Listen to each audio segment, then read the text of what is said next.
స్వాతంత్ర దినోత్సవ వేళ తెలుగు రాష్ట్రాల సీఎంలు గోదావరి జలాలపై ఎవరి వాదన వాళ్ళు వినిపించారు. సముద్రంలోకి వెళ్లే వృధా నీటిని వినియోగిస్తామని, ఈ ప్రాజెక్టుతో ఏ రాష్ట్ర ప్రయోజనాలకు నష్టం జరగదన్నారు చంద్రబాబు.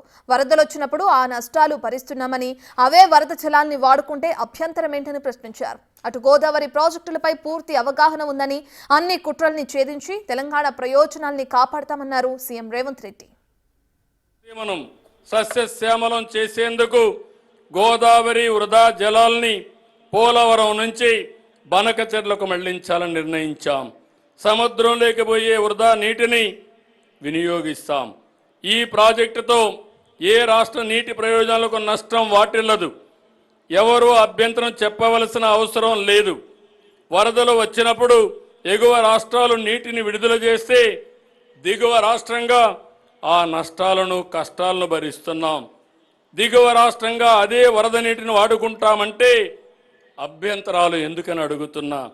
వరదను భరించాలి కానీ వరద నీటితో ప్రయోజనం పొందకూడదంటే ఇది ఏ విధంగా మంచిదో ఆలోచించమని విజ్ఞప్తి చేస్తున్నా.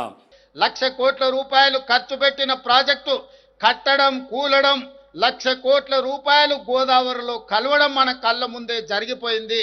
కాబట్టి ఈరోజు దృష్టి మరల్చడానికి కొంతమంది కొన్ని సెంటిమెంట్లను రగల్చి తద్వారా రాజకీయ ప్రయోజనం పొందాలని ఏదైతే చేస్తున్నారో ఈ కుట్రను తిప్పికొట్టవలసిన బాధ్యత తెలంగాణ రైతాంగం మీద ఉన్నది. ఆనాడు ఈ ప్రాజెక్టులు నిర్మించిన కాంగ్రెస్ ప్రభుత్వానికి పూర్తి బాధ్యత ఉన్నది, అవగాహన ఉన్నది. పరిపాలనలో అనుమతులు తెచ్చుకోవడానికి అవసరమైన ప్రణాళిక ఉన్నది.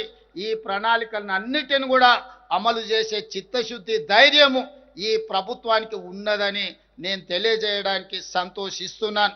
ఎవరు ఎన్ని కుట్రలు చేసినా కుట్రలను ఛేదించుకొని గోదావరి నదీ జలాలలో రావాల్సిన వాటాను సాధిస్తాం.